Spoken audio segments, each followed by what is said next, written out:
Thank you very much. Right, what do I say? I don't know if some of you saw me when I spoke at Stoke. I spoke about things that, sort of we've got this corporate governance, and a lot of things didn't seem to add up. And I couldn't understand why everything seemed to be becoming a company or a corporation. Well, now I can explain it, because the nice thing about what I do and the people that surround me is that everyone who comes to me gives me a little snippet of information. It doesn't matter who you are or what you're talking about. And that's why I'm going to ask you today to listen to what people say. It doesn't matter what they're talking about, whether you agree with it, listen, because this is about communication. That's what a community is about. It's about communicating with each other. And that's the only reason I'm stood here today. I haven't got a clue why I'm stood here, and I don't know why you've come, but it's just the way things work out. So, just accept that fact and crack on. Right. A lot of you know that we've got a little website called TPUC. I am a carpenter by trade, and I still am a carpenter. I was down recently for a doctor friend laying a bamboo floor, so I still do the job. I have to live. I started this website, and I didn't really know why I started it. But an amazing amount of information came to me that I didn't really understand. And some of it I still don't understand. And I started to look at it, and there was a jigsaw puzzle unfolding in front of me, and pieces were slotting in, and this is the presentation you're going to see.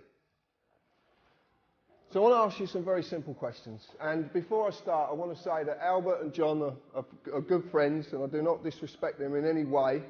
I just come from a slightly different perspective. That's all.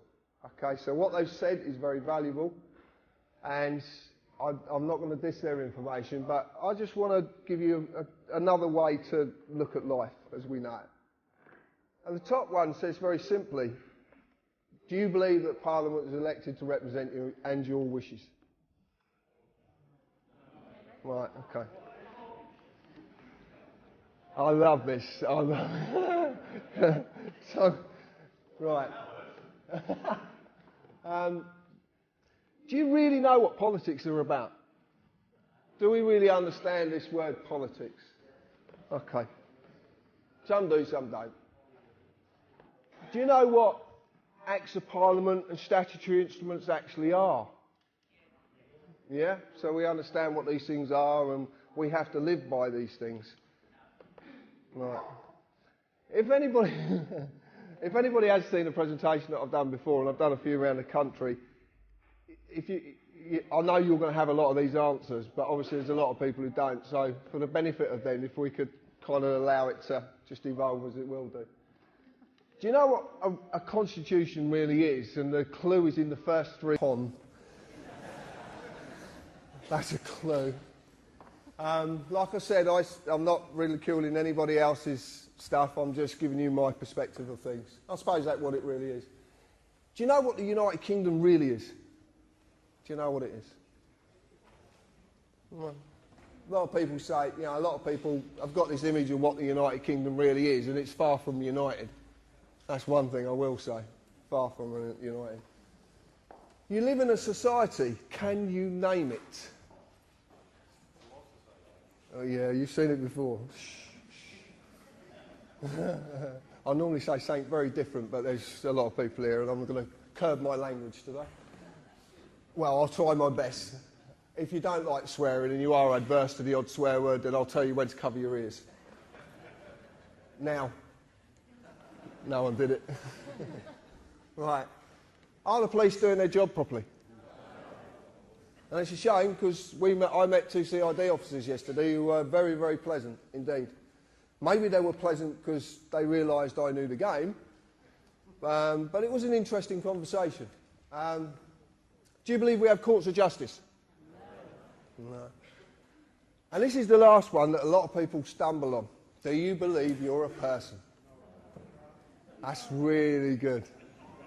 That's really good. That's the key to this. That's why it's underlined. This is the key. The word person, persona, the character, the mask. This is the key to everything. And a lot of people do believe they are a person. And it's said, you know, I ring people up and the answer phone says, the person you're trying to contact is not here at the moment. I'm not trying to contact a person, I'm trying to contact a human being, or a man or a woman. But, you know, there you go. Members of Parliament. A good friend of mine, that some of you might know as the anti-terrorist, thank you, he deserves everything, yeah. He told us a little while ago that the Members of Parliament were actually a company. Now, I broke the words up because Parliament actually means two words, which is talk and lies. It's talk in French and Latin for lies. So it's talk lies, acts of talking lies. He said they're a company. So I don't really believe anything that people tell me, so I look for this information. And what I want to tell you today is not to believe a word I'm saying. And if you really do, if you class me in the so-called society we live in, I'm a tattooed carpenter with a Cockney accent. You know, would you believe me? Right. So look for this stuff yourself. Everything you're going to see today is factual. Absolutely factual. You can go and find this, bar one little bit that I'll explain later. So they're the directors of a company, and they've got this company number. It's that UC number there. That's their actual number, their company number. And because they are a company, and it literally is orchestrated, they will keep going in the same direction. It will never ever change. It's never changed, and it never will change because it is orchestrated. A lot of people don't know that Tony Blair, Margaret Thatcher and John Major have something very, very significant in common, bar being prime ministers. And that is their cousins. And no one seems to know this. If you want to see this, go and get a copy of Kids Trivial Pursuit, because it's one of the questions. There's little snippets everywhere. Everywhere. You just got to look. The Members of Parliament are not the only government department that are a company, a corporation, and the big question is why, and that's what I'm going to lead you into. I don't know if anybody's seen this, but this is the new Companies House. It's a company called Dewport, and they're based down in Bristol. A good friend of mine, Chris Lees, knows this company very well, and they are the new version of Companies House. As you can see, there's a lot of the UC numbers, but the Members of Parliament quite clearly are on there. House of Commons as a company. That's what you go on Companies House to search for, companies. We use another website which we've had a lot of dissing about. A lot of people have attacked me about it because we use Dun & Bradstreet. I want to tell you a little bit about Dun & Bradstreet. Dun & Bradstreet is the leading business world's credit reference agency. It has about 160 million corporations on it worldwide, and you can check out, if you want to do business with these people, you can check them out. You find out if they're creditworthy, if they've got county courts, whatever. Pay the bills in time. And the Members of Parliament, again, are found on Dun & Bradstreet. I used to show Gordon Brown and David Cameron as being companies, but this is the most interesting one. This is Alistair Darling, MP, who happens to be a diplomat. Now, Alistair Darling MP is a trading name of the Labour Party. So the Labour Party trade in its name with diplomatic status. If you understand diplomatic status, that means that certain laws and legal positions can be circumvented. They could actually get round things.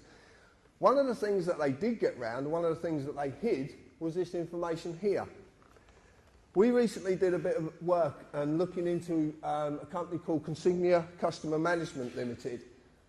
And out of the blue, someone contacted us who could supply us company credit reports free of charge as well, which is even better. So he said to me, tell me the company and I'll get you the report. Okay, fine. So we put him to the test. And lo and behold, we did it with Consignia. Now, Consignia is a PLC, it's a private limited with share capital company, and its company status is it's non-trading.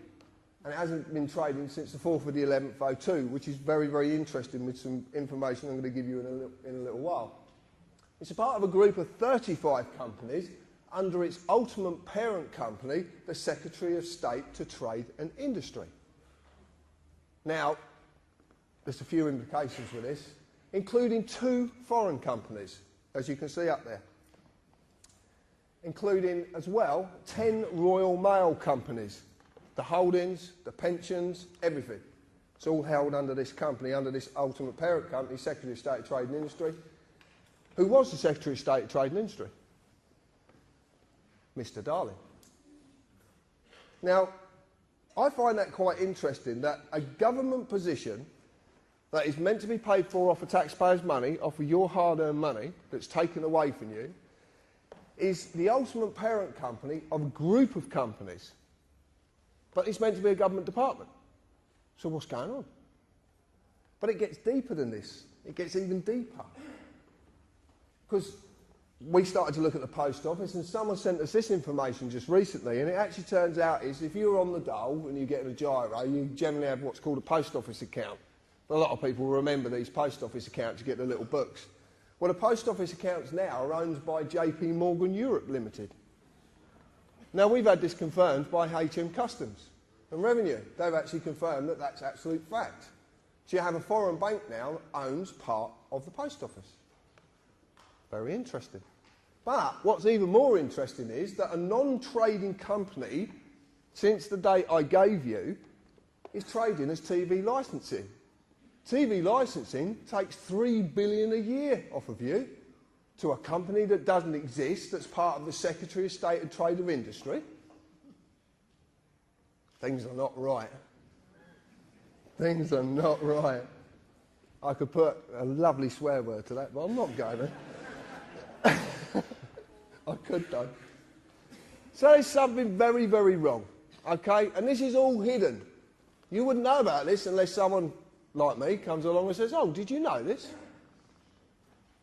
So I started to look at politics, because I didn't understand politics. I certainly didn't understand what Parliament, like you can understand the formulation of Parliament, the history of Parliament. I understand that. But I looked at it, and I'm not going to read it out because it doesn't need to be read out because it says exactly what's clear. But the interesting part about it is what policy is, because it's actually a written contract. And it's the contracts that are the most significant here. They're the most important part of this. Because what you live in is contract law. You live in the law of money. They call it the colour of law, the colour of money, but it is basically contract law. That's what you're living in. But it's done via deception, because you just don't know.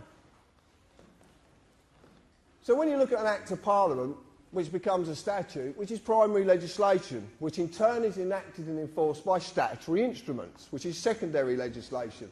Council tax is a prime example. There's thousands of examples, but council tax is one that sort of hits home with people. Because people I know, you know, when I was speaking to a lady in a garage, and once she'd paid the council tax and all the bills, she actually had £20 to feed her child and herself every week. Now, there's something very wrong there, very wrong indeed. And the government said to her, well, if you quit your job, we'll look after you and pay the tax. But because she wants to go and do a job, she is penalised and survives on £20 a week. Most of you spend more on that when you go out for a meal. Just brings it home. It brings it home. So council tax is a statutory instrument. You can check this out for yourself. Go on the OPSI site. Enacted on the 1st of April 1993 under its primary legislation, the Local Government Finance Act 1992. Now there's a little trick goes on with this. It's quite clever. Because if they put an act through, which they did the Terrorism Act is a classic example, terrorism, and I'll talk about that in a little bit later because something very significant about it. When they put an act through, they don't have to enact every part of the act. And have you ever read these things? Oh dear. They're mind-boggling, absolutely. But they don't have to enact it. What they do is they sneak in a statutory instrument every now and again and enact part of an act. The reason they do this is because once they put the act through, they don't have to put it back through Parliament. It can just be enacted under a statutory instrument. So what you live under mostly is statutory instruments, but you just don't know what they are. Because in all the definitions I could find, and I've searched everywhere to find this because I want to prove myself wrong, because that's the easiest, but it is a created, written, legal contract. It's contract. That's the point. I'd like you to remember that because it's going to come back a little bit later on. So I looked at this so-called society that we live in. And I looked at the meaning of society, number of persons united together by mutual consent, which is very important, in order to deliberate, determine and act jointly for some common purpose. My friend Mr. Gerrish, wherever he is, will be enlightening you on this later. But society basically really, all it really means is the socially dominant members of a community. The people who actually say, I'm better than you because of my position, because of my status, because of the clothes I wear, because of the way I walk. Unbelievable. They really do believe it. I remember watching, me and my partner Hev were watching, what were we watching? Some Parliament thing, which was quite hilarious, because it's just like going to the theatre. We were watching it, and Hazel Blears was in the panel afterwards, and she said, I've got a lot of respect for the ordinary people. And I piped up, I'm about to swear, I piped up, who the fuck does she think she is?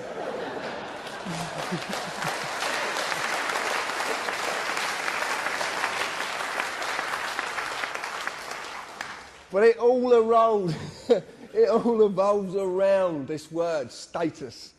And there is no mistake that statute comes from the word status, I promise you. But I'll go into that a little bit later. The common purpose of our socially dominant members of our community is to maintain their social dominance off your backbone. And that is what's happening the world over. Okay? Doesn't matter, people tell me about New World Order and all this, and there's, yeah, okay, you believe in what you want to believe in. There's nothing, I can't tell you not to believe in nothing, and it's not for me to do. All I'm saying is the socially dominant members of the world want to maintain their social dominance, and the only way to do that is to keep you enslaved. And slavery is a harsh word, but it is the truth. And it's not about colour. It's not how we look, how we speak, or what we look like. Everybody in the world who is not the socially dominant is enslaved. But they are as well, and I'll explain that in a little bit. So we've got the socially dominant members. This is simply the Law Society. This is the society you belong to, but as a man or a woman, you're not a member. And I'll explain. So I looked at contracts. An agreement between two or more persons. There's that magic word, persons. That creates or modifies an existing relationship. There must be mutual consent by all parties. Otherwise, the contract cannot exist. Cannot exist unless there's mutual consent. And this is very important. It's another thing I'm going to come back to. So I looked at a constitution, which John explained earlier, the way his take on it. And you know, pretty much that's it, basically unwritten. John talked about the American Constitution, our Constitution, ours is unwritten. The reason I see ours is unwritten, because something that's not written down is easier to manipulate. Very simple, very, very simple indeed. But see, the point is, a man or a woman is legally known as a thing. Did you know that? You're a thing. No, you are, you're a thing. That's what you're known as, things. For nothing of substance, natural, and I presume you're all natural, can exist in the legal industry. The thing has to be given a legal personality, a legal person, a certified name. A man or a woman is not a member of this society. The certified name, the legal personality, the legal person is. This is all that is bound by the rules of this Constitution of the Law Society, which is actually Anderson's Constitution. Now, if you're into the Ministry of Funny Handshake stuff, have a look at Anderson's Constitution. Makes fascinating reading. So what I've decided to do, and there's a lot of help from Richard, who sat in the audience, one of the admin, Heaven, my partner, Dan, a lot of people have given us help about this, and the anti-terrorist again.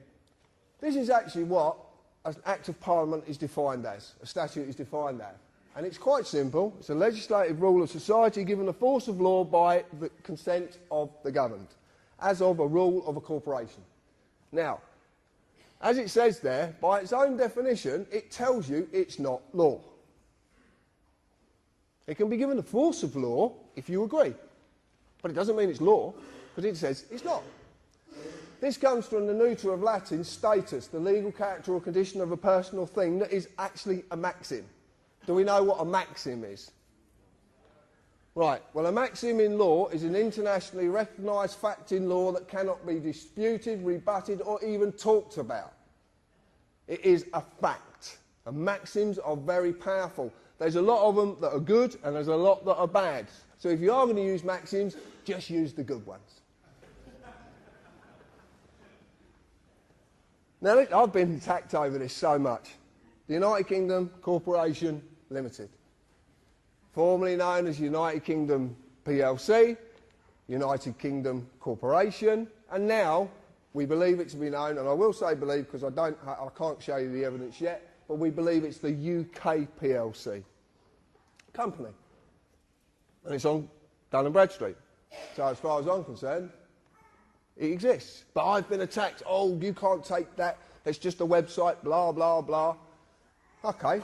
So if it doesn't exist, why is it in the Public Records Office being talked about on at least 3 occasions? Why is it there? If it's something that's complete fabrication, that is not, it's got no tangibility at all, why is it being talked about? And this is in the Public Records Office. Go and look for yourself. You can make an appointment, go down there and look. United Kingdom Corporation has employees, and that's not just civil servants, that's anybody. Anyone who has a national insurance number is an employee. And I want to ask you a very simple question. If you have national insurance, why do you need any other insurance? But surely it covers every eventuality and everything. You've got national insurance, and you've even got a policy number.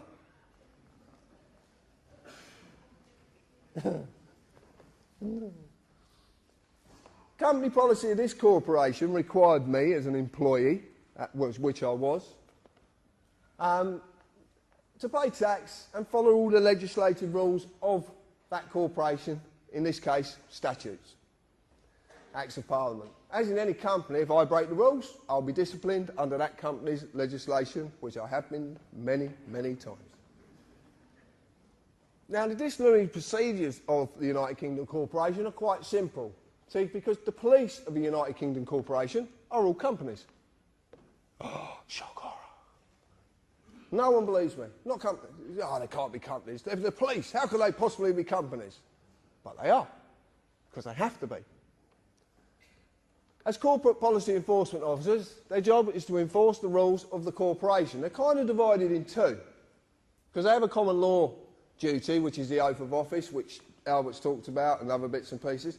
And then there's another side to them, which is a corporate side, which is very interesting. All the courts in the United Kingdom, including the highest court in the land, are companies. Every single one of them. And they have to be. If I break the rules, I will get an invite to their place of business to discuss my punishment. And as I've said, I've been many, many times.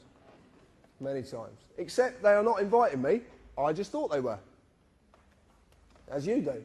And it even seems the highest court in the land, which is... Thank you. House of Lords. Why is the House of Lords a court?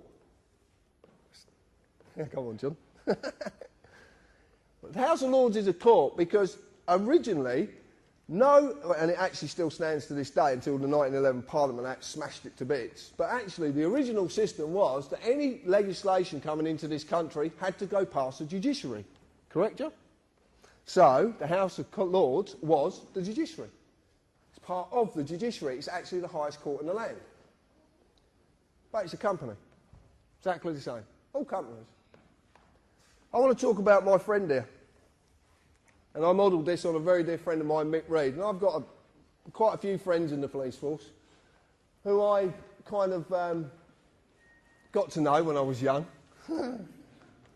Now, I modelled this on Mick because this is how I remember the police. And I know a lot of people in here will remember these people. They're few and far between now, but they do still exist. You just have to try and get through the other part to get to this. But they do exist. So we got this policeman. And when I was growing up, I was a pain in the arse to these old boys. And one particular, I grew up in a village and we had a copper on a push pike, which is not very clever. You know, especially when you're driving motocrossers across the field, you know, he can't really keep up. He did try, bless him. He did try. But his name was Bob Searle, a lovely man. But Mick could have nicked me 100 times, but he knew that nicking me, because I was very mixed up when I was a kid, he knew nicking me would not solve the problem. He knew what I needed was help. I needed to talk to someone. So he used compassion, he used friendship, and he used discretion. And John talked about this a minute ago. This is what a jury holds. It's called discretion. This is why nullification of a case can be performed by you, because you can go against a law or a corporate act policy if you believe that policy to be unfair in them circumstances. This is called discretion, and this is what these men and women have, discretion. It's a very, very big part. Duty under the common law of this country to serve and protect and uphold the law. There's a massive difference between upholding the law and enforcing something. I'm not going to say law because it's not, but there's a massive difference. But people just don't seem to realise there is one. And these were there to serve and protect us. Now, I've heard people say that women have been on the streets and they actually in fear because of a police presence. Now, surely, if their job's to protect us, you'd be all right with the police being about. You'd be quite happy. Oh, the police are there. Fine, I'll just crack on. They're there to protect me. Now, oh no, they might nick me for something. Because we're all in fear. And now, we got better coming. We got better. So we're frightened of these people now. But they're there to serve and protect us. They're there to help us. So, what comes along?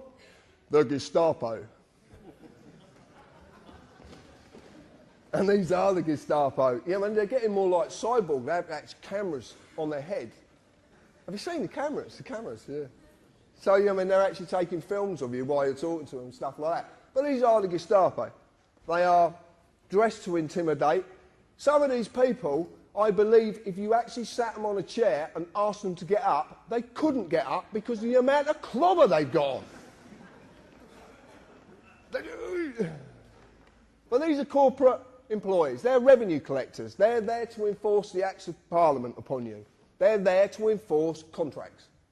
That's all they're there to do. And they do. Every time you get nicked, and I know, you know, when I've been nicked, they always tell you what you've broken. This legislation or this act, blah, blah, blah, blah, blah. They seem to reel it off. It's quite clever how they do it. But it's always an act. But the clue's in the word, act. It's an act.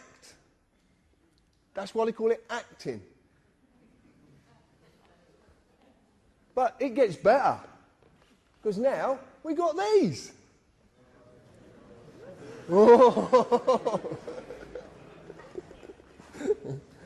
There's a great story about this one. I'm not going to tell you, but there's a great story.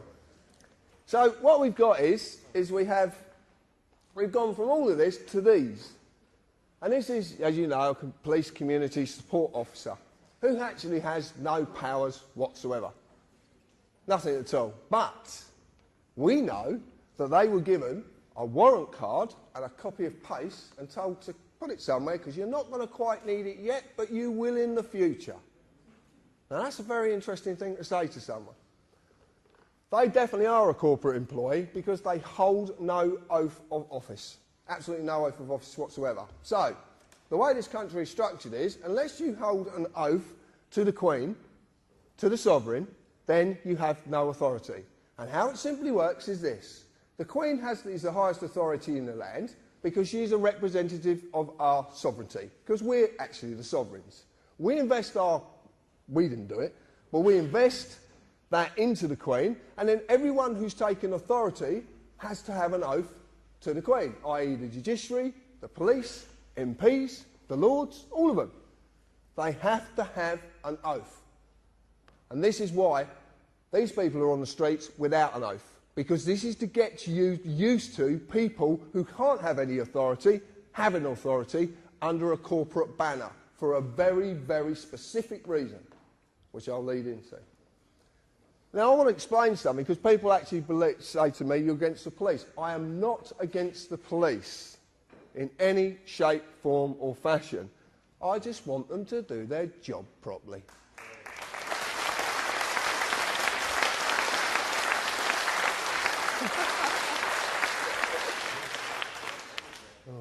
Quite good. Right, we're okay. So, I've done this, and it's absolutely true. This will make more sense in a little while. There is a massive divide between these two and that. Although these two, well, that one's not. This one, it's not because of the sex as well. But no, because...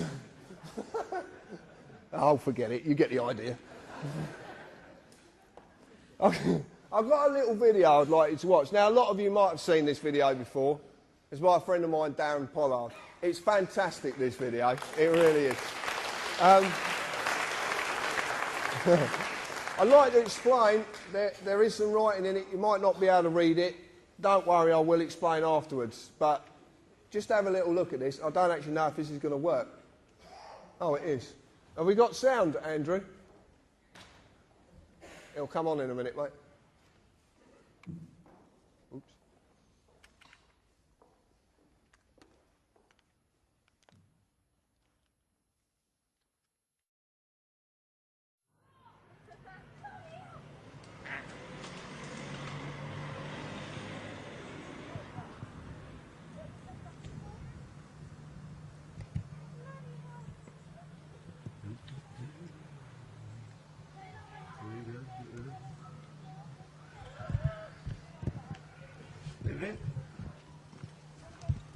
Put the camera down for us, mate. What? Can I help you? Put the camera down for us. What? Whoa. I'm in my own garden here, mate. Okay. What, you come bursting down? Filming the police? It's not an offence at all. It is, sir. No, it's not an offence at all. No, I'm a filmmaker, mate. I know the laws. I've been doing this for years, mate. I film the police all the time. It's not an offence. Okay. We're telling you. What section is it an offence under? Okay. It's an offence, sir. What section is it an offence under? I'll find out for you. If you can switch the camera off. No, I can't switch my camera off.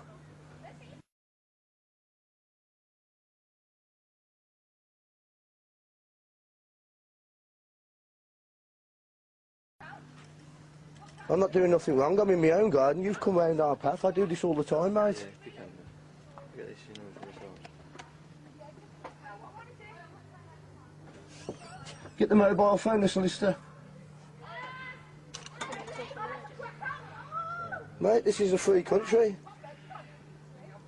You're entitled by law, yeah? Sorry, it's Claire. Have you got a listening number for the Sarge? Sarge, just quickly, we've just done a stop check Absolutely, on no problem, Welsh sir. Farm. There's a gentleman here that's filming us. Yeah, he's in his own garden, minding his own business, and the police have just come over here intruding on my privacy, my liberty, my freedom. It's not illegal. I do this all the time. I film the police all the time down here. I film the inspector at the meetings, mate. I think you've got it long. What's your name? Sorry, sir.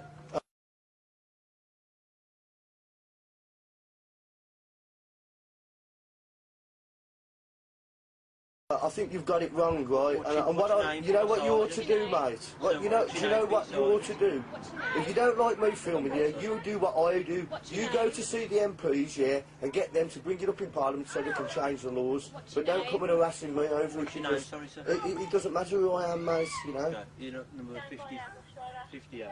You know. I'm not doing anything wrong at all, mate. Nothing wrong at all. You just took it on your own head to come over and harass me, you know. This is England, mate, you know. Yeah, it's from 58, sir. This isn't communist China, you know that, mate, don't you?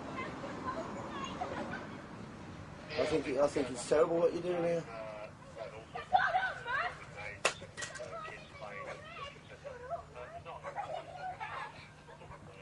Yeah, it's not an offence, mate, see? We can more pick that up better than your ears. Pardon? I said my camera would pick it up better than his ears. Pick what up? It doesn't matter. What do you mean, pick what up? It doesn't matter. You're just trying to make an issue here and I'm not biting for you. I'm not doing anything wrong. What did you say? I'm not doing anything wrong. What have you just said to that? It doesn't matter. I'm not doing anything wrong. I haven't done anything wrong. What are you trying to make an issue for? I've not broken no laws. You come over here harassing us, mate.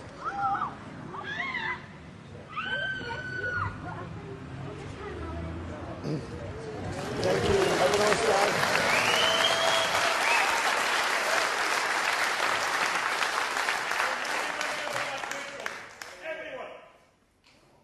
What was that?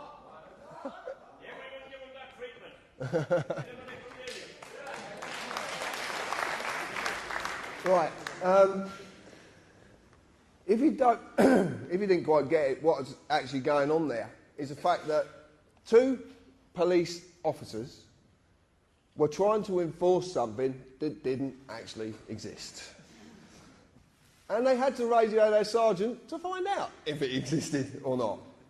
And they were told it didn't exist. So they had to stroll down Darren's path and hold their heads in shame. And I have it on good information that male police officer has been passed down quite a few times and he hides his head. I know Darren doesn't lie, so I've got no reason to disbelieve him. But there's something very key there.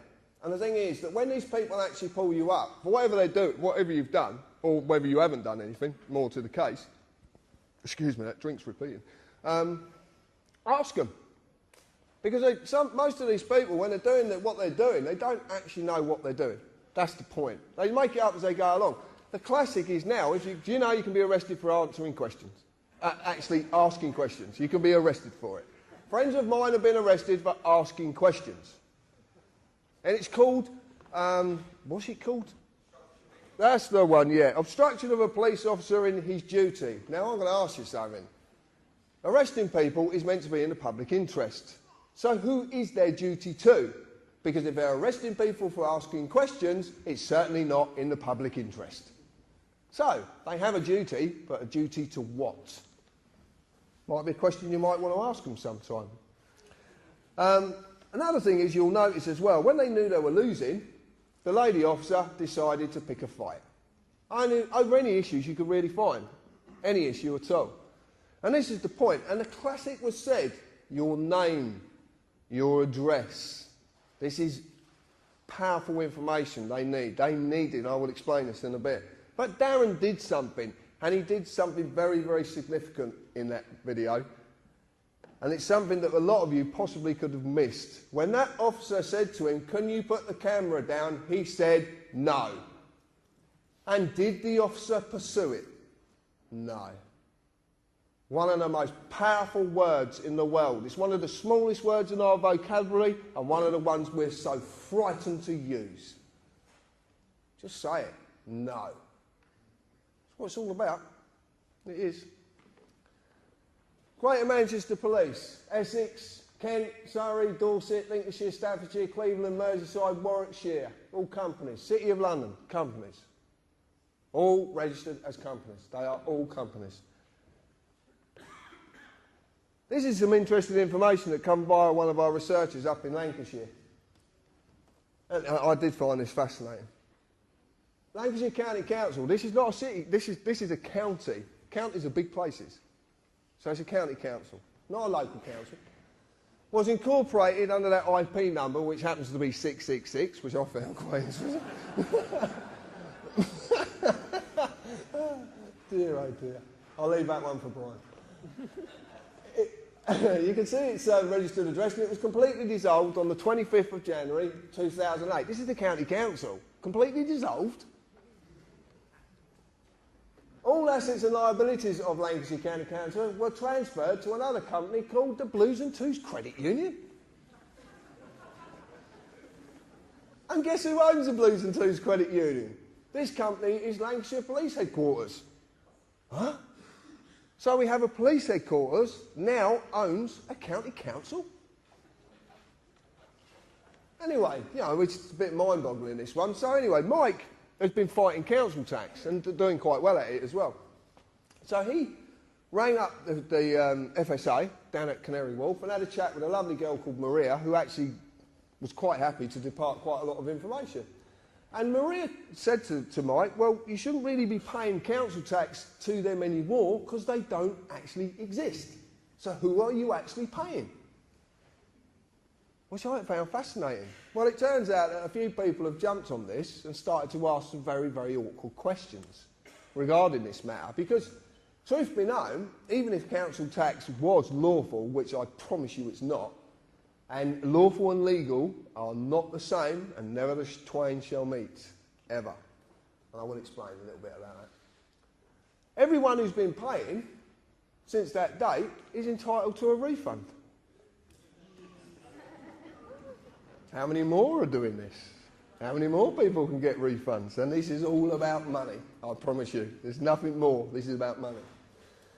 So we found this very fascinating. Same again, I don't really believe. I like to go and look for information myself, which is what I'm asking you to do. I don't want you to believe me. You can go and find this. So I went on Companies House, as it used to be, and lo and behold, there's the IP 666. Lancashire County Council, company removed. Lancashire County Council dissolved on the 25th of the 1st, 2008. Now, there's something very significant about this, because if you go and try and find this now, it's not there. Now, they're not allowed to do that. But who owns Companies House? Have you looked at the web name? It says .gov.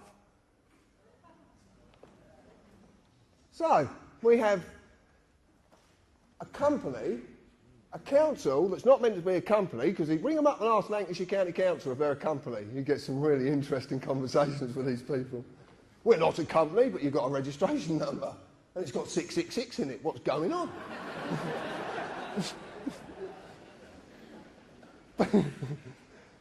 See, a company can't have any authority. I'm going to explain this later, why companies and corporations can't have authority. They can't.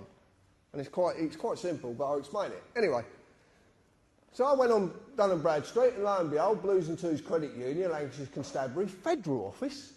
Federal? Are we a republic?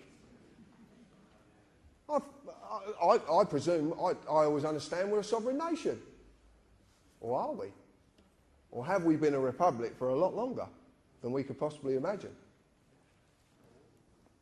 But I'm not going to talk about that now. I'm bringing a book out and just get you to buy it, that's all. Right. This comes to us as well, which is fascinating. Devon and Cornwall Police. Devon and Cornwall Police have been taken over by a company called South West One. A police force, a whole county police force, is being taken over by a private company. South West One is part of a group of companies whose ultimate parent company is IBM. Oh, you know about IBM. Right, I don't have to say anything. And this is a police constabulary. A public service paid for by taxpayers' money. Well, supposedly. Who only have any form of authority because they hold individual oaths. This is what I talked about with the police. The police service as a whole doesn't hold an oath because it can't. It has to be every man and woman in that service. If it's for me, I'm busy. I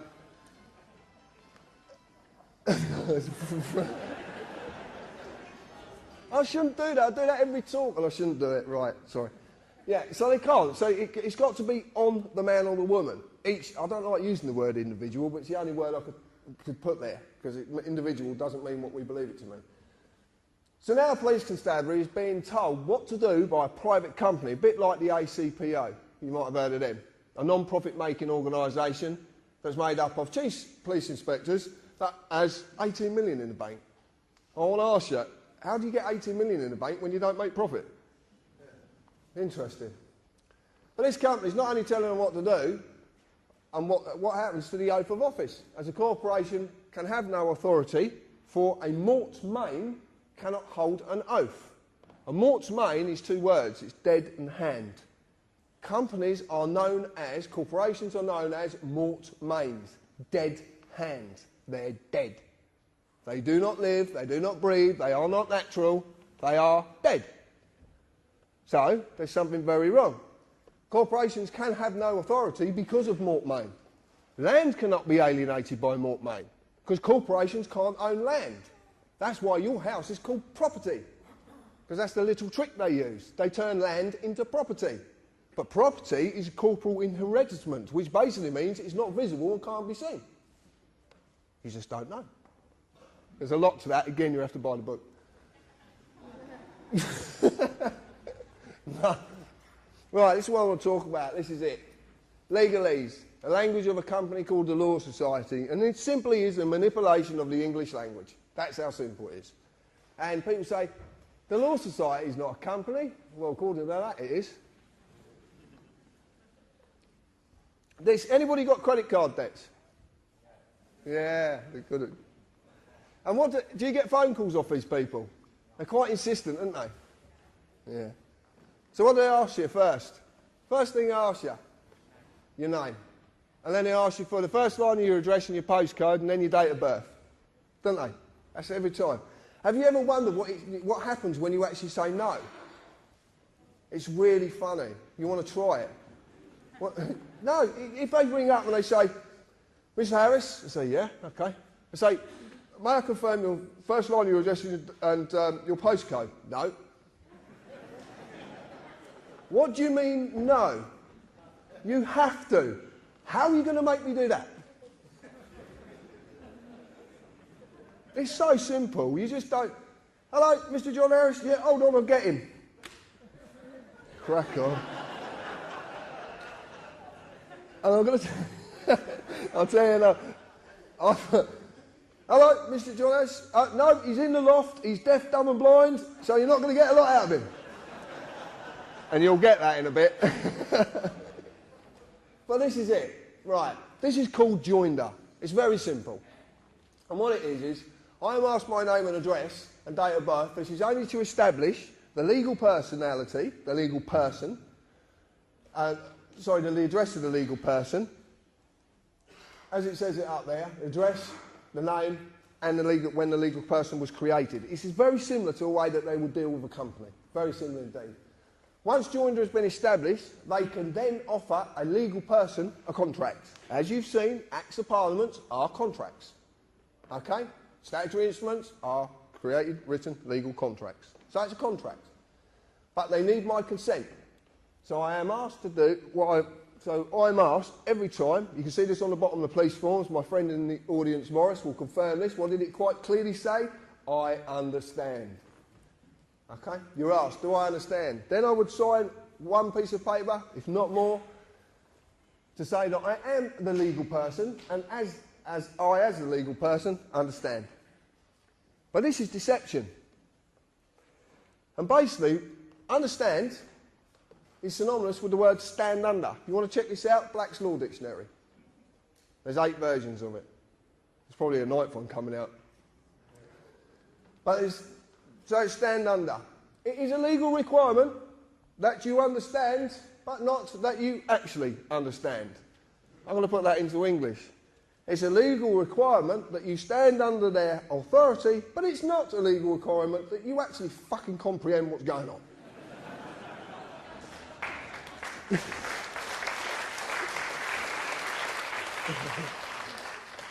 During any process I am subjected to by the corporate officers, I will be asked at some time, do you understand? This is simply about getting your consent, because you have to say yes. Because a contract is a contract, and a contract can't be formed unless all sides agree, give mutual consent. So you asked it, do you stand under me? Do you give me a corporate officer authority? That's what they're actually saying to you. But it's not you, it's a legal person. It is this piece of paper. This is a blank one. But this is this piece of paper. This is all they can act against. Yeah, but you need to represent it. And that's what the joinder's there for, to get you to represent it. So let's look at a fixed penalty notice, the deception of notice, joinder, understand at work. This is it at work, very simply. In legalese, a notice is not a bill. A notice is not a demand, it is an offer of a contract. Notice is synonymous with offer. When the offer has been made, the legal person must be established through joinder, for the legal person is nothing more than a piece of paper. But they have to establish it. Otherwise, they can't offer the contract to it. Because of this, they need the man or woman to agree to represent the piece of paper by saying, I understand. Fixed penalty notices are the same as all and any statements made. They are simply self-perpetuating contracts. They perpetuate themselves. It's completely deceptive. I'll show you how it works. It's not very clear. If you look at the top there, it says penalty charge notice. So it's penalty charge offer. Okay, so it's an offer of a penalty charge. Then you get all the bullshit, right? And it is bullshit. And it says notice to owner, blah, blah, blah, blah, blah. And it even says there, the person. So they're even telling you what they're acting against. They're telling you. They have to tell you. They go around here, and then you've got this magic little box here. Because what you do is, you tell them who the legal personality is. You tell the address the legal personality is at. You put the postcode, and if you're stupid enough, you put a daytime telephone number. And then you put a signature to say, I understand. Self-perpetuating. Self-perpetuating contracts. So simple. An arrest, if you make a statement to the police, is exactly the same. It's a self-perpetuating contract. You just don't know you're doing it. This is a bit of fun more than anything, but we got a problem with this because we think Val's suffering with something because you can't actually sign a signature 3 times the same. Because half these people don't even exist. I don't know if you know this, but this is a trick of the corporate world. I had a letter come through, well, it's not to me, to someone else, from a company, a solicitor's called H Legal. And the signature said, H Legal. So I'm going to ring them up and say, can I speak to H Legal, please? But this is what they do. It's amazing. Now, that's one of my favourites, this is. If you get this information today, you never have to pay a TV licence ever again. Serious. You don't have to pay it. This is dynamite, this. This comes from a mate of mine in Milton Keynes. He sent me this, and we just had such a giggle, because this is what this is about. Laughter. It's about laughter. Believe me, it's about laughter. Don't worry about that bit and that bit. I just want to read you something. We will present evidence found of your watching TV without a licence. Yep. How are you going to do that? So we're in the court. Your Honour, here's his TV. That was the chair he was sat on, and he was sat like that watching it. Your Honour, I was outside the window with the video cam, and I caught him. What an utter bollocks. But it's true, yeah? I mean, they can't do it, so they have to fool you. And this is dynamite, this is genius. Whoever come up with this stuff is a genius. I'm going to say that open-heartedly because it is so simple.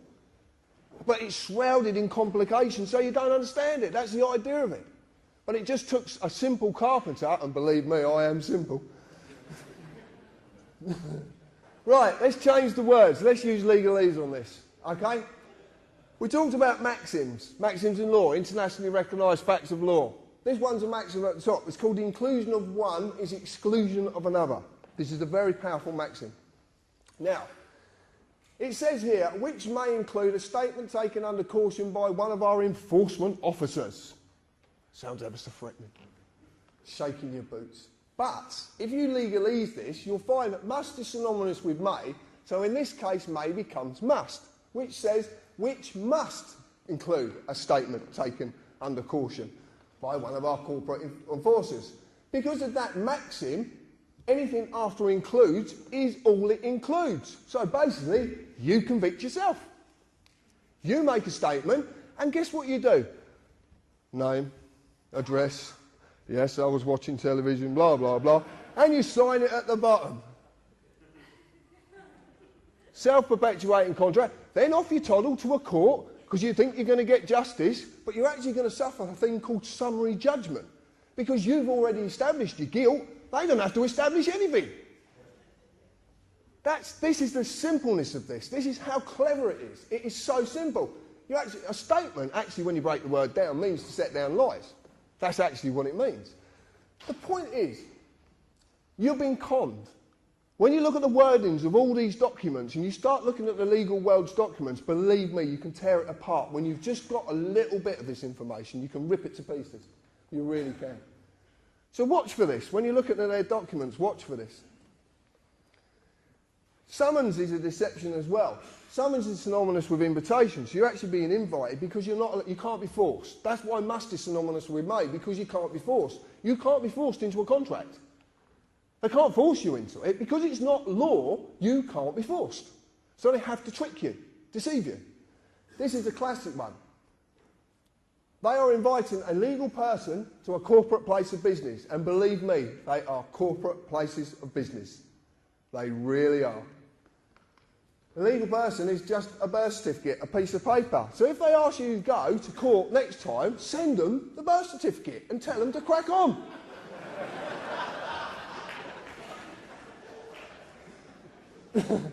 This legal personality was created by the United Kingdom Corporation. The history of this document is very, very simple. In 1856, the GRO was incorporated. In 1857, birth certificates came out.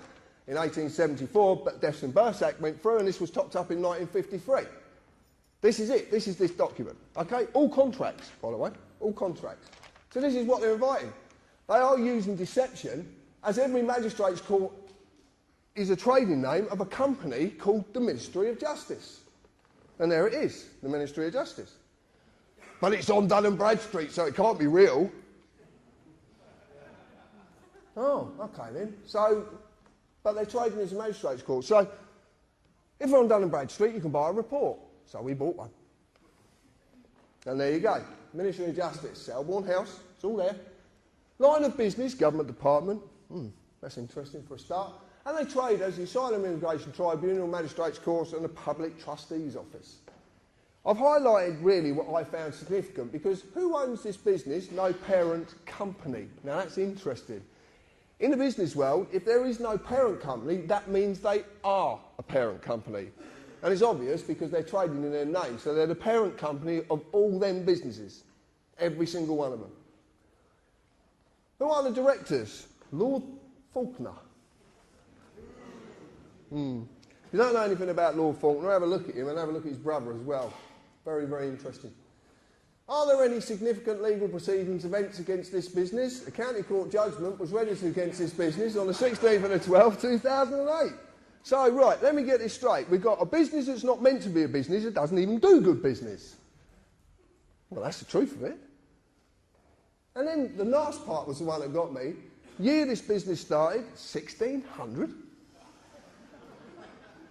So anyway, we rang up Ministry of Justice and asked them a few questions. And they didn't want to answer. I'd ring up Parliament, they'd get really snotty on the phone with me. I'd ring up Buckingham Palace as well, they don't want to talk to me either. And all the House of Lords, they're very interesting, these people. But I checked this out with Dun & Bradstreet, and we had this checked out, and it turns out their stuff is completely factual.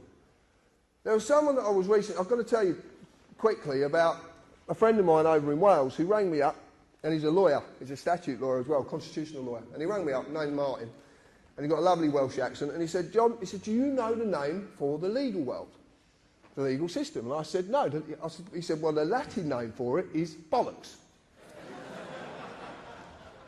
But you're laughing, but it's actually B-O-L-L-O-X, bollocks. And bollocks means to set into confusion. Aha! So he was right, he was just leading me along a path, and I laughed just the same as you did. He's given this to someone, a barrister, who's looked at this, and there's been a few people looked at this, and it actually turns out that these people have come back and said to us, if this document is legit, which it is, and if you want to see a copy, I've got a copy in there, so I'll pass it round, I'm quite happy to. If this document's legit, this country has been lawless for 409 years. Because the whole justice system is being dealt with by a company. And this makes complete sense when you look at the history of between 1600 and 1717. Again, you have to buy the book. Anyway, when you've bought a report, you can track a company in case there's any adverse credit issues come up. So we decided you have to pay for it as usual. And it turns out that payment performance of the Asylum Immigration Tribunal had gone down to 31 days. And it's actually a blue star, which is pretty bad in Dun & Bradstreet. Basically saying, don't do business with these people. Really don't do business with them. But what's interesting is we brought this out of the Foundry, and we talked about this, which a few people will know about. About 2 weeks afterwards, there was a little fire in the city. Guess what building burnt down? The Asylum Immigration Building. That building broke down. And all the records. Rather convenient, isn't it? It just shows you there's so much you don't realise that's going on. But this is all heading in a direction which I'm going to get to rather quickly because I'm running out of time. I want to talk about deception in the name because this is very important. If I go to a court, as I've just shown you, a corporate place of business, as the accused, if you go into a court, you're the accused. Point blank, you're the accused. I would be asked to confirm my name. They even would presume to know who I am. The reason they know who I am is because I would have been an idiot beforehand and wrote a statement. So my name is on the top of the statement. So simple. And it is the full name entered on my birth certificate, the legal person. Mr. and the titles are just the legal status of the personality. And I've never been asked for that. I've never got asked for it once. But who is the accused? The legal person, the name on the birth certificate. So when they ask for me, my name, they are talking to the legal person. Not me, but why? If you understand any of this, this is the only slide I would have to show you. This is all I would have to show you. I'm going to grab this. Right. Legal is in for money. This stuff. Pieces of paper. That's all it's about. Pieces of paper. Nothing else, nothing more. Law is about us. We're natural. Okay? Words of substance, words of nature. So if you look at this, legal is in form only. Person. A man or a woman is a substance of words of nature. Legal is the antithesis of moral or natural. It's the exact opposite. Nothing can exist in the legal world unless a piece of paper says it exists. That's its legal personality. So when they ask for my name, they are not talking to me, the man, because as a man, I cannot exist in the legal world. It's so bloody obvious. I can't exist in it. I'm a thing. Unless I've got a piece of paper to say what I am. You don't know what he is. Where's the piece of paper? It's true. I can. So as you can simply see, they're actually talking to this piece of paper. But you're not told this. And there's a specific reason you're not told this. This is the easiest way to break this down. Natural law and common law is actually meant to be a mirror of natural law, and natural law basically is two simple values, harm and loss. That's all it has to be, nothing else. It covers every eventuality. So you've got natural law, that is actually me. That applies to me. Acts of Parliament statutes, the statutory instruments which I've shown you, are contracts that only apply to the legal personality. But because that's just a piece of paper, they need me to represent it. Now, I've shown you that the United Kingdom is a corporation. I've shown you what the Acts of Parliament statutory instruments. I've shown you the corporate police and the corporate courts, and that's what they act upon. Exactly the same with the councils. That's the system. That's how simply it works. If you look at it and you actually go in your heart, which the lady spoke about earlier, the only basic principle that any nation really need to adhere to are those of natural law, which are harm and loss. You don't cause anyone any harm or loss in your words or your actions. That's how simple it is. As you have seen, the Acts of Parliament statutes only apply to the legal personality, the name, the birth certificate, a piece of paper. As you've also seen, they need a man or a woman to consent to represent the legal person because a piece of paper can't walk, can't talk, and it can't pick up a pen because it's stationary.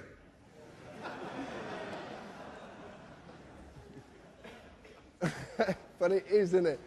Yeah, it is, yeah. This thing can only do something when I do something with it. Look, I'll put it over here and I'll call it. Jump!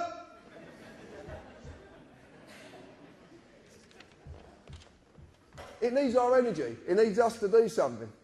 And that's the clue. That's the clue of how to reverse all of this. It really is. Consent can be given in inaction or action. So basically, if I say to you, do you understand, and you nod, that's inaction. If you sign something, that's action. It's that simple. So how did they create it?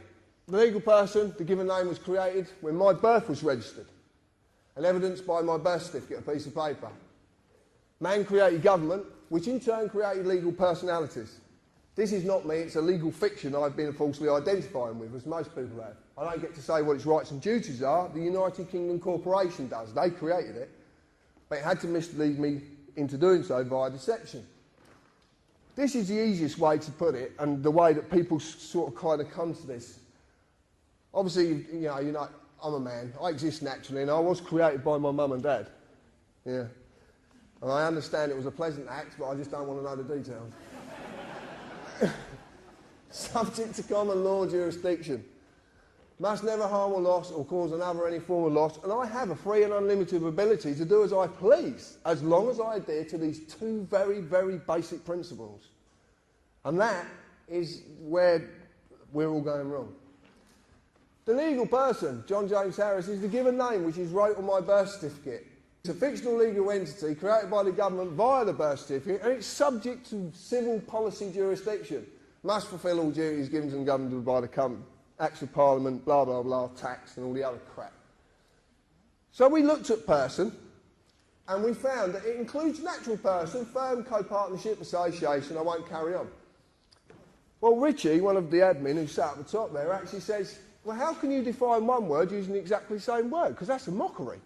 You're failing to define anything. This is in Black's Law. This is the lawyer's Bible. And I know it's their Bible because I had a lawyer turn up at one of my talks with his Bible, trying to take me down with his Bible. And it didn't work. But, in context, that which follows controls, which precedes. Bouvier's 1870. I've lost my piece of paper. Natural person, contextually, person follows and controls, and naturally is lawful and therefore null and void. Now, in English, that means that this piece of paper cannot control me. Because I'm natural, and this is just a piece of paper. So natural person cannot possibly exist.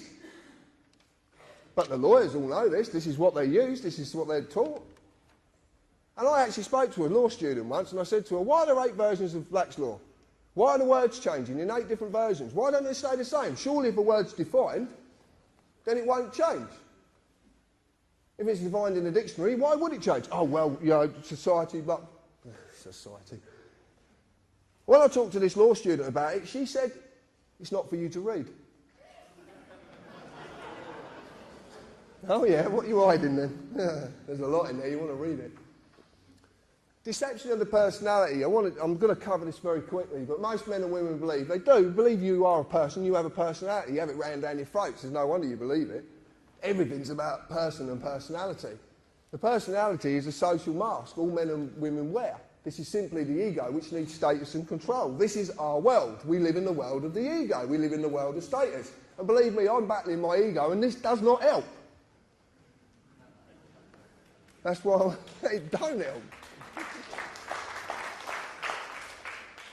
But this is why this deception works so well, because it mirrors something that is naturally going on inside you. This is a battle you go for. If you're willing to take this battle up, if you're willing to take this battle up. Now, I'm not a religious person. I'm not. I'm not a religious man. I know there's something there, I just choose not to call it anything. That's it. And I don't want to know, to be quite honest with you. I do know there's something, I just don't know what it is. Someone told me the story. I looked at the story of Jesus, and I take what everybody says and I accept their views, so I just ask you to accept mine. I don't believe that Jesus died if he did exist. I believe he did something far greater. He sacrificed his ego. He sacrificed his personality. Because that's what this is really about. He actually sacrificed it, because the only way you can truly live and the only way you can truly love is to get rid of that thing called the ego. We live in an egotistic world. Everybody, look, I've talked about President Obama on Red Ice, and I talked about this, and it's like President Obama is a man, but because of his ego and his status, he believes he now has the right to go into a foreign country and kill people. This is the problem with the world we live in. It's about this word, status. It's about the ego. And I've realised it because I've got the biggest ego in the world. I'm an arsehole.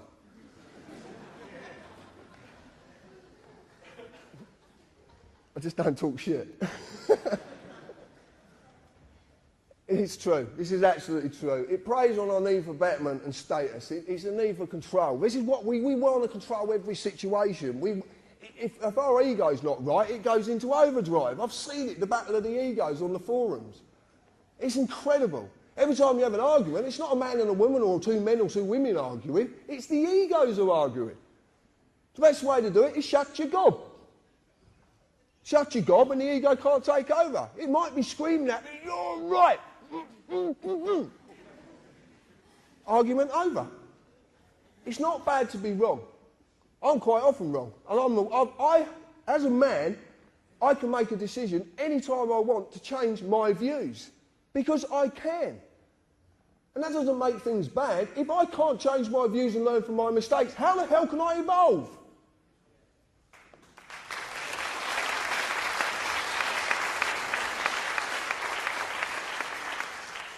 This is a deception. I'm running out of time, so I'm going to have to go through this quite quick. But your parents basically submitted a form, they registered you. And it's exactly the same as when a company's registered. And if you look on your birth certificate, you actually says the birth certificate is not evidence of identity. So it's actually telling you, quite clearly states, it has nothing to do with a man or a woman. It tells you. It's written on it. Also, the fact it holds a Crown copyright on it. So it's not even yours. The same as money. Money's got a copyright on it. It's not yours, it's just a product for you to use. Deception of registration, this is absolutely true. Consider this. Could the government actually take my car away and crush it if I lawfully owned it? Could they do it? Why can't they? No. If I legally owns my car, if I lawfully own it, then they can't take it from me because it's a crime. Okay? Theft is a crime. Doesn't matter who's stealing, it's a crime. But by using the process of registering my car, they duped me into handing over legal ownership. So now a company owns my car. But that's a very unique situation, because if a company owns my car, hold on a minute, I've got this V5 document that says I'm the registered keeper. Hold on a minute, I'm the owner. No, you're not, you're the registered keeper. Okay, so if I'm not the owner, that means who I registered to is the owner, which is a company. So, that's very interesting. So, this works with your children exactly the same way. Exactly the same. And they are, see? Car is legally owned by a company, Department of Transport, Traders DVLA. All I'm going to say to you is, if you get a parking ticket that says it applies to the owner, send it to the fucking owner.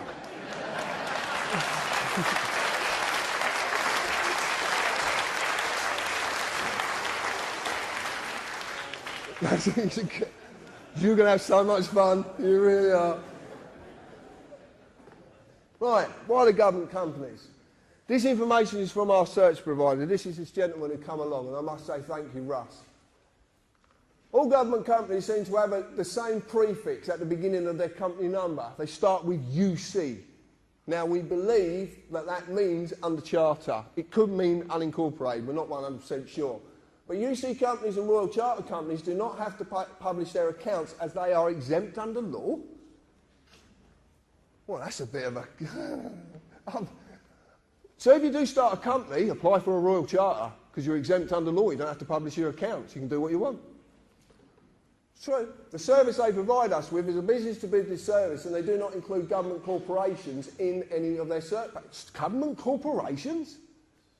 We're going back to this company thing. What's going on? So why companies? Let's answer the question. As you see, the Acts of Parliament are enforced by statutory instruments which are in fact contracts. But a contract can only legally exist between two or more persons. What's a company when it's been incorporated? What does it become? A person. It has legal personality, so it becomes a person. So then it can do business with another person under contracts. This is why they're all companies. But there's a bigger reason to this, but it's just part of the reason. So a company corporation is a legal person for it has legal personality via a certificate of registration certified name, exactly what you were given when you were born. Exactly the same process. Their legal personality is just a piece of paper as the one you have. So the contract only exists between the pieces of paper. But they're the person, so the contract only exists. But obviously they can't communicate. So they need us. That's the trick. You cannot exist in the legal world, so it doesn't apply to us as men, women and children because it cannot exist. Legal industry, and it is an industry. Believe me, they don't like it being called an industry, but it is an industry. So the contract simply cannot apply to us. So what is going on? John talks about Magna Carta. I've got a slightly different take on Magna Carta. Just slightly. And I just want to run you past it. Magna Carta 1215 started the process of the separation of power. It's called devolution. Away from the sovereign to a parliament of barons on the pretence that that parliament was set up to represent the people and to protect them from tyrannous sovereigns. Okay, that was the pretence of it. That's basically what the story is. Now what we are seeing is a devolution of power away from government to a third sector, private companies, to remove the oath of office, to destroy the sovereign and the people's sovereignty. If that sovereign is destroyed, or that position is destroyed, because it's not about who's on that position, it's about the position, then we're stuffed. We're stuffed. I've read the lies, I've read all sorts of stuff about the Queen and her family on the internet, and I've read some quite mind-boggling stuff as well. The point is this, it's been put there to turn you away from that lady for a specific reason, because she's the only one who can actually do something. She holds the power of dissolution at common law. She holds the power of royal proclamation. Do we know what the 2004 Contingencies Act is? We've heard of this document. It's a very damning document, isn't it? But do you know, written in Oxford Law Dictionaries 2008, that the Civil Contingencies Act of 2004 cannot be enacted without royal proclamation?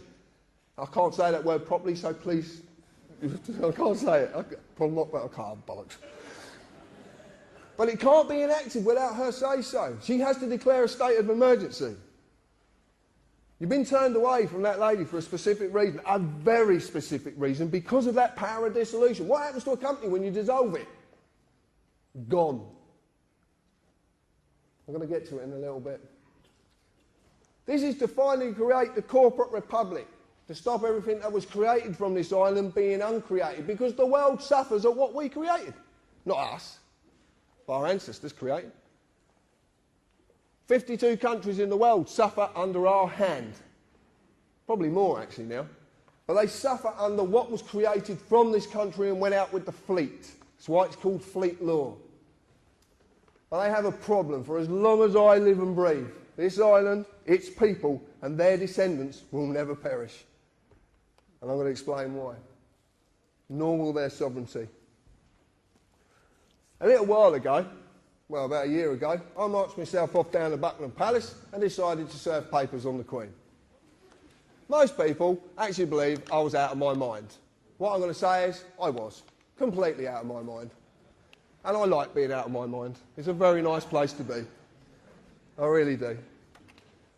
So I goes down to Buckingham Palace and I met a very friendly policeman with a very, very big machine gun who said that I can't serve the papers. So I devised a way of getting the papers to the Queen. Now, I didn't know actually what I was doing. I just knew my heart said it was right to do. So I went down there and did it. Therefore, there's an affidavit, the maxim on this, there's an affidavit that unrebutted stands as truth in law. I served affidavits on the Queen, 2 documents. I gave her 40 days, based upon Article 61 of Magna Carta, not Article 61, based upon. I made that mistake. Therefore, with this lawful affidavit, there is no higher authority than me. I am sovereign in law, as I have removed authority from our representative, our sovereign, until such time as a true representative is our sovereign. Now, what this basically means is, because the Queen is the highest point of authority in the land, she only gets her authority from us. So that means I can remove that authority any time I feel fit, if I feel that things have gone tits up. And they have very much gone tits up. So I've removed it. This basically means this document is now in law. It's a new law. This is how law comes about. This is called a precedent. You can call it John's Law if you want, but it's a new law and it's for all you to use. You can use it. You go into a court of law and you use this document correctly, you can actually prove to a judge you are the highest authority within that court and there's nothing they can do. Nothing. Because this removes their authority. They have to have an oath to the Queen to take their position as a judge or a magistrate or as a recorder, which is a barrister who's learning to be a judge. So if they have to have an oath to the Queen, you've removed the power of that oath to have any form of authority. You become the highest authority and that law that can't be rebutted. We've got them we've got them. Whatever way they turn, they're knackered. Now, they're ignoring these documents because they daren't face up to it. They really daren't face up to it. It's actually gone nowhere near the Queen. It probably ended up at the FCO, Foreign and Commonwealth Office, which is probably the best place it could go. We, the people of this island, have the power to simply say no. This affidavit says no. You're not doing this anymore. I'm putting an end to it. All the people of the Commonwealth can do exactly the same. And the reason it was based upon Article 61 is because it's lawful, peaceful hindrance with no violence. No violence.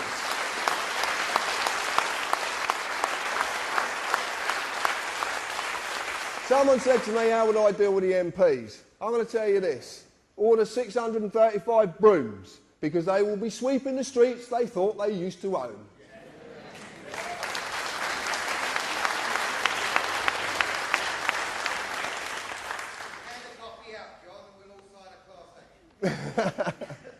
Oh, and we just found out as well, you don't need solicitors anymore.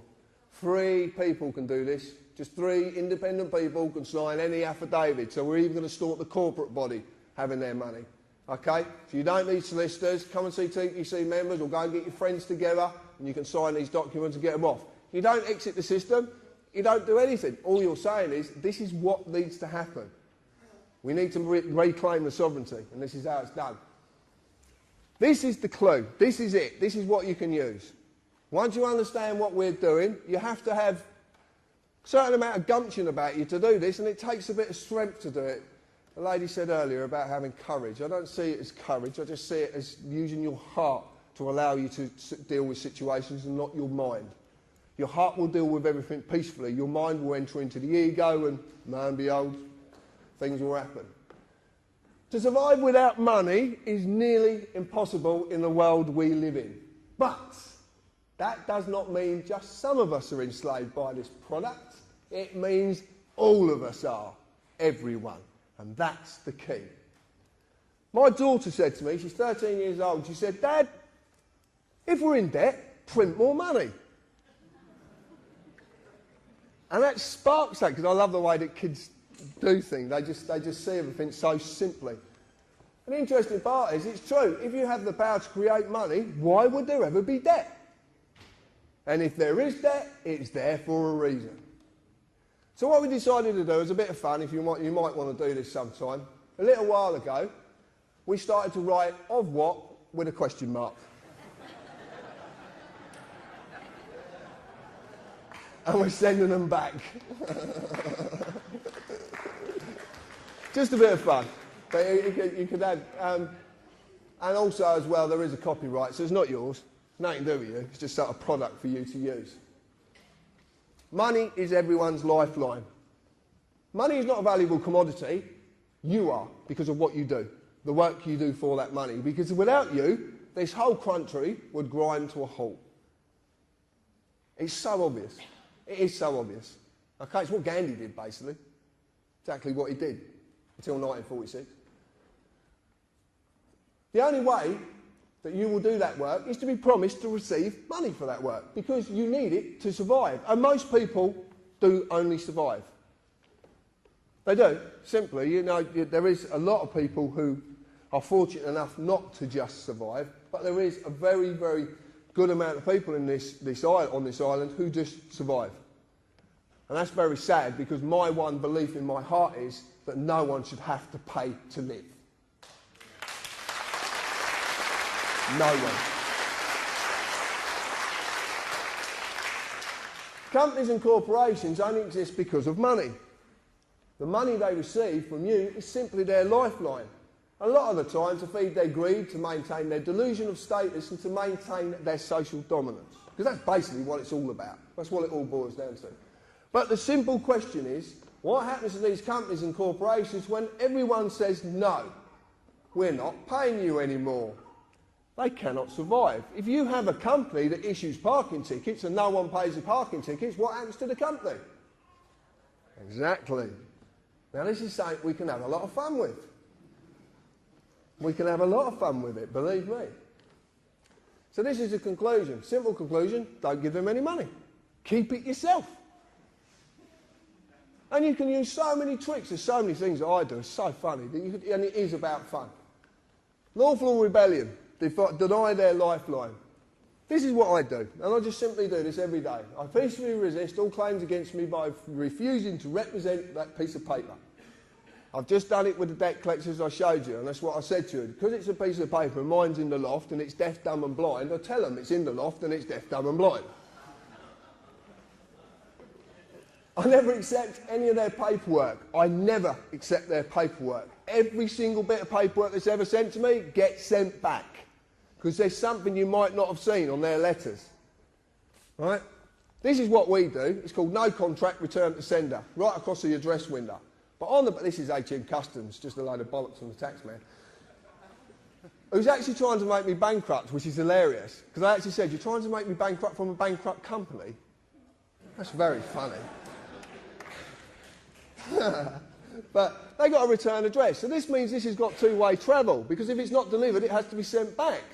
So I'm just utilising that fact and sending it back to them. So this is what we do. Now I've got a tax man who comes and actually tries to give me the letters. And I just say to him, sorry mate, I don't accept your paperwork. I have a warrant. It's a card. Look, mate, that's a piece of card with writing on it which means fuck all.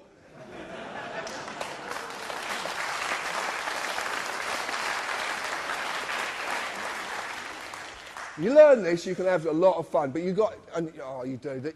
So funny yesterday with two CID officers. They said to my partner, you have to sign this. I said, no, you don't. And he says, actually, he's right, you don't have to. It's true. I never accept any of their paperwork forms, and no one can make me accept them. No one can make you accept anything if you don't want to accept it. I send every letter back simply saying no contract, return to sender. If I get pulled up by the police, I only say as little as I can, and I prefix everything the person. The person. Okay? Because you're not talking about yourself then. Contract doesn't exist unless paper changes hands. That's it. You've just been duped into it. I never sign anything, and I'll never write a statement, and I'll never have one wrote for me. And there's again, they can't make you do this. I deny them, period, any of the lifeline they so desperately need, which is money. I will never, ever give them a penny, and they know it. Lawful rebellion, which is what I basically started a year or so ago. Every man, woman and child on this island are sovereigns. In fact, everybody in the world is a sovereign. You're sovereigns in your own right. A sovereign nation, but we are only this as long as we have a sovereign to invest that sovereignty in, a line in the sand that cannot be crossed. No king or queen or government have the right to rule us. They are there to represent and protect us. Nothing more, nothing less, with no greater dignity than anyone they protect. No greater dignity.